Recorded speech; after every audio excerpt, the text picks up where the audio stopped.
Hello friends, welcome to Gurus notification channel. இன்றைக்கி வந்து IPL action, நேற்று ஒரு மினி ஆக்ஷன் முடிஞ்சிருக்கு.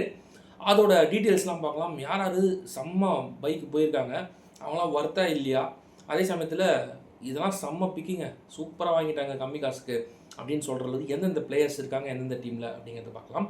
அதுக்கு முன்னாடி இந்த ஆக்ஷனில் வந்து கிட்டத்தட்ட எக்கச்சக்கமான பிளேயர்ஸ் வந்து இருந்தாங்க. அதில் 77 பிளேயர்ஸ் நேற்றி சோல்ட் அவுட் அப்படின்னு சொல்லலாம். 77 பேர் எடுத்து போயிருக்காங்க ஐபிஎல் 2026 ஆடுறதுக்காக. ஆல்ரெடி டீம்ஸ் ஃப்ரான்ச்சைஸ்லாம் வச்சுருக்காங்க. அதை தாண்டி அவங்க இருக்கிற பக்கெட், அதாவது பக்கெட்டுங்கிறது அவங்க பேலன்ஸ் இருக்கிற மணிக்கு யாரெல்லாம் ட்ரேடிங் பண்ணியிருக்காங்க, அதை தாண்டி யாரெல்லாம் வாங்கியிருக்காங்கிறது தான் இந்த வீடியோ. ஸோ ஃபஸ்ட்டு வந்து பார்த்தீங்கன்னா கேமரான் கிரீன், இவரை பற்றி ஃபஸ்ட்டு சொல்லிடலாம். 77 பிளேயர்ஸ் விற்றுருக்காங்க நேற்றி, அதில் 29 பேர் ஃபாரின் பிளேயர்ஸ். ஸோ ஆளுக்கு என்னென்ன ப்ரைஸ் கொடுத்தாங்க அப்படிங்கிறதையும் நம்ம இப்போ பார்த்துடலாம்.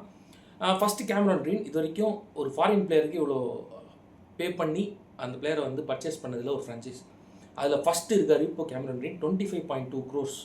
யாருமே எதிர்பார்க்காத ஒரு விஷயம், கொல்கட்டா நைட் ரைடர்ஸ் வாங்கியிருக்காங்க.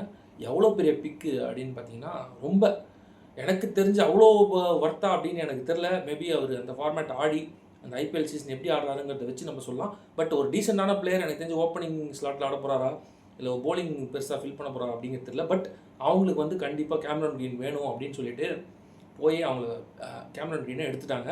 இது ஒரு செம்ம பிக் அப்படின்னு எல்லாருக்குமே தெரியும். அடுத்து இப்போது ஃப்ரான்ச்சைஸ் வைஸ் பார்க்கலாம். நிறையா ஃப்ரான்ச்சைஸ் இருக்குது. ஸோ என்னென்ன நம்மளும் பார்த்து எழுதி வச்சுருக்கேன். ஸோ நோட்டில் அதை பார்த்து நம்ம இப்போது சொல்லிடலாம். ஃபஸ்ட்டு வந்து பார்த்திங்கன்னா சென்னை சூப்பர் கிங்ஸ். ஸோ நிறைய பிளேயர்ஸ் இருக்கிறதுனால எல்லாமே ஞாபகம் வச்சுக்க முடியல.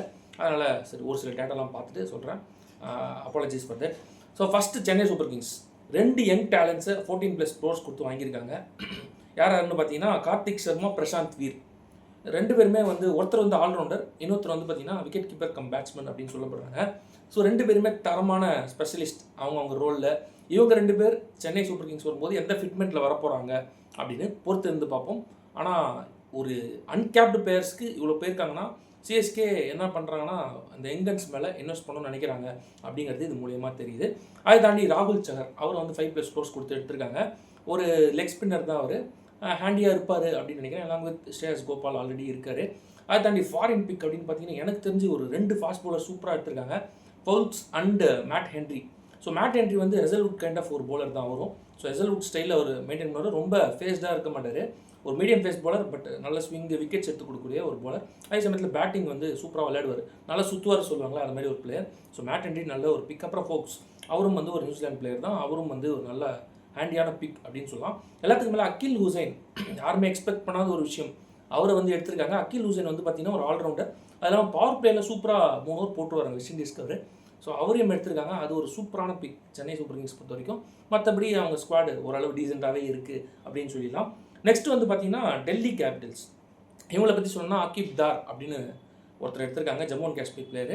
அவருக்கு 8+ crores கொடுத்து எடுத்திருக்காங்க. அவருக்கு அந்தளவு டிமாண்ட் இருக்குது, அந்த சைடில் அவரோட ஃபிட்மெண்ட் தேவை அப்படின்னு சொல்லிட்டு அவரும் எடுத்திருக்காங்க. அவரும் அன்கேப்டு பிளேயர் தான். அப்புறம் பத்தும் நிசன்கா பொறுத்த வரைக்கும் ஸ்ரீலங்காவுக்கு பெருசாக கான்ட்ரிபியூட் பண்ணியிருக்காரு T20 எல்லா ஃபார்மேட்லேயும். அவர் வந்து ஒரு எமர்ஜிங் கிரிக்கெட்டர் ஃபார் ஸ்ரீலங்கா.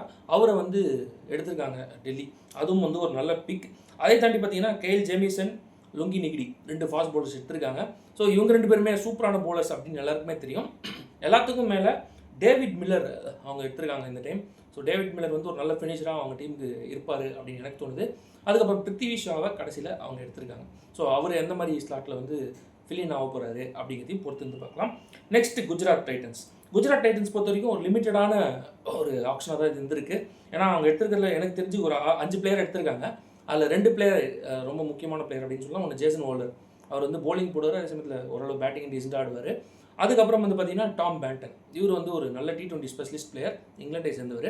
இவரும் நல்ல ஃபார்மில் இருக்கார், நிறைய T20 T10 ஃபார்மேட்ஸ்லாம் விளையாடிட்டு இருக்காரு. அதனால் ஓரளவு டீசெண்டான பிக் அப்படின்னே சொல்லலாம். கொல்கட்டா நைட் ரைடர்ஸ் பொறுத்த வரைக்கும் கிட்டத்தட்ட ஒரு 13 பிளேயர்ஸ் எடுத்திருக்காங்க அப்படின்னு சொல்லலாம் இந்த ஆப்ஷனில். அதில் யார் அப்படின்னு பார்த்தீங்கன்னா ஃபஸ்ட்டு நான் சொன்ன மாதிரி கேமரான் கிரீன், அப்புறம் மதீஷா பத்திரானாக்கு 18 crores வரைக்கும் போய் எடுத்திருக்காங்க. ஏன்னா அவங்களுக்கு வந்து ஒரு நல்ல ஃபாஸ்ட் பவுலர் வேணும் அப்படின்னு சொல்லிட்டு பத்திரனாவே எடுத்திருக்காங்க.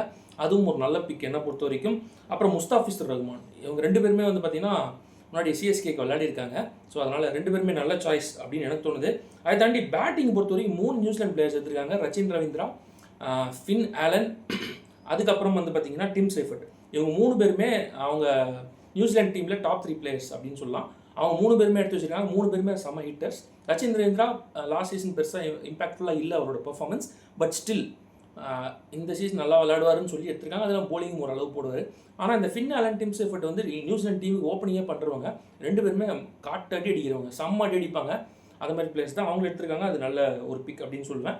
அதுக்கப்புறம் லக்னோ சூப்பர் ஜெயின்ஸ் இவங்க எடுத்திருந்ததில் ஒரு 3 பிக் எனக்கு ரொம்ப பிடிச்சிருந்ததுங்க.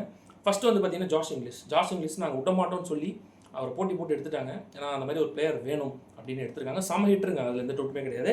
அதுக்கப்புறம் பார்த்தீங்கன்னா ஆண்ட்ரிக் நாட்கியா வந்து பார்த்தீங்கன்னா ஒரு சூப்பரான போலர். போன சீசன் விளையாடல பெருசாக, ஆனால் இந்த சீசன் அவர் கண்டிப்பாக இம்பாக்ட்ஃபுல்லாக இருப்பாருன்னு தோணுது. அதை தாண்டி வனிந்து அசரங்கா எடுத்திருக்காங்க.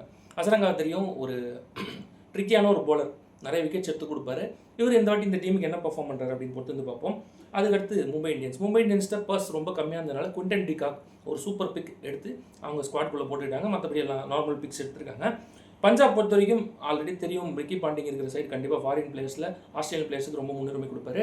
டுவாஷியஸ் எடுத்திருக்காங்க. அவர் வந்து ஒரு போலிங் ஆல்ரவுண்டர் அப்படின்னு சொல்லலாம். அப்புறம் கானோலி, அவரும் வந்து ஒரு போலிங் கம் ஆல்ரவுண்டர் அப்படின்னே சொல்லலாம். அது மாதிரி 2 பேர் எடுத்திருக்காங்க.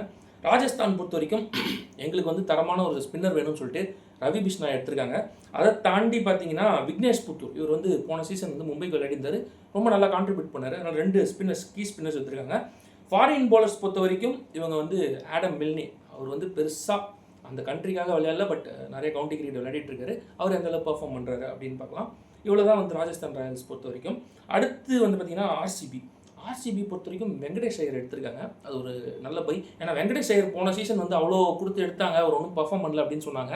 பட் அவருக்குன்னு ஒரு ஸ்லாட் அந்த டீமில் கொடுத்து அவர் விளையாட விடல. நல்ல கேப்பபிளான ஒரு பிளேயர் அப்படிங்கிறது தெரியும். அதை தாண்டி 2-3 ஓவர் போலிங்கும் போடுவார். அது மாதிரி கைண்ட் ஆஃப் பிளேயர் தான். ஸோ அவர் எடுத்திருக்காங்க. அவர் வந்து எனக்கு தெரிஞ்சு மோஸ்ட் லைக்லி 1 டவுன் ஆட விடுவாங்க அப்படின்னு எனக்கு தோணுது. அதுக்கப்புறம் பார்த்தீங்கன்னா ஜேக்கப் டஃபி, இதை பற்றி சொல்லி ஆகணும். ஜேக்கப் டஃபி வந்து ஒரு சூப்பரான நியூசிலாந்து போலர், ஃபாஸ்ட் போலர் தான். அவரும் ஸ்குவாடில் இருக்கார். அது பெரிய பக்கபலம் இவங்களுக்கு, ஆர்சிபிக்கு. அடுத்து பார்த்தீங்கன்னா எஸ்ஆர்ஹெச் பொறுத்த வரைக்கும் நாங்கள் லிவிங்ஸ்டனை விட மாட்டோம் அப்படின்னு சொல்லிட்டு செகண்ட் டைம் ஆக்ஷனில் அவர் வரும்போது 13 கோடி கொடுத்து எடுத்துட்டாங்க. எங்களுக்கு அவர் வேணும் அப்படின்னு சொல்லிட்டு. ஆல்ரெடி செம்ம சைடு, பேட்டிங் பொறுத்த வரைக்கும் செம்ம ஸ்ட்ராங்கான சைடு அப்படிங்கிறது எல்லாருக்கும் தெரியும். இப்போது லிவிங்ஸ்டனும் எடுத்திருக்காங்க. பார்ப்போம் அவர் எந்தளவுக்கு பர்ஃபார்ம் பண்ணுறாருன்னு. எனக்கு தெரிஞ்சு ஐபிஎல்லில் அவர் பெருசாக பர்ஃபார்ம் பண்ணதில்லை, எக்ஸப்ட் 2 or 3 மேட்சஸ். பட் இவ்வளோ இன்வெஸ்ட் பண்ணியிருக்காங்க, அவர் என்ன கான்ட்ரிபியூட் பண்ணுறாருன்னு பொறுத்து இருந்து பார்ப்போம். அதுக்கடுத்து வந்து பார்த்திங்கன்னா அங்கே ஜாக் எக்வர்ட்ஸ் அப்படின்னு ஒரு பேட்ஸ்மேன் எடுத்திருக்காங்க, ஆஸ்திரேலியன் பேட்ஸ்மேன். அவர் நல்லாவே T20 கான்ட்ரிபியூட் பண்ணார். அவருக்கு அந்த இடத்துல ஸ்லாட் கிடைக்குதா, எனக்கு தெரிஞ்ச ட்ரெவிஸ் ஹெட்டுக்கு தான் இன்ஜுரினே தான் இவருக்கு ஸ்லாட் கிடைக்கும் அப்படின்னு எனக்கு தோணுது. மற்றபடி பெருசாக அவருக்கு டீமில் இடம் கிடைக்கும் அப்படின்னு எனக்கு தோணலை. இதை மாதிரி நிறைய நம்பர் ஆஃப் பிளேயர்ஸ் இருக்காங்க. ஐபிஎல் வந்து 2026 மார்ச் மாதம் தொடங்கிடும். பார்ப்போம் என்னென்ன டீம்ஸ் எப்படி ப்ளே பண்ண போகிறாங்க, இந்த வாட்டி எந்த டீம் செம்மையாக பர்ஃபார்ம் பண்ண போகிறாங்க அப்படின்னு சொல்லிட்டு. ஓவராலாக எனக்கு தெரிஞ்ச எல்லா டீமையும் கவர் பண்ணேன். அதேமாரி நிறைய யார் ஆக்ஷனில் நிறைய ப்ரைஸ்க்கு போனாங்க, கம்மி ப்ரைஸ்க்கு போனாங்கிறது டீட்டெயிலாக சொல்லிட்டேன். ஸோ உங்களுக்கு எதனாவது இதில் மாத்திரம், உங்களுக்கு எதனா சஜஷன், இந்த பிளேயர்ஸ் இங்கே இருந்திருக்கலாம், இவர் இவ்வளோ ஒர்த்து இல்லை, இவ்வளோ ஒர்த்து அப்படின்னு சொல்லி நீங்கள் போனோம்னு நினச்சிங்கன்னா கமெண்ட் பாக்ஸில் மென்ஷன் பண்ணுங்கள். தேங்க்ஸ் ஃபார் வாட்சிங்.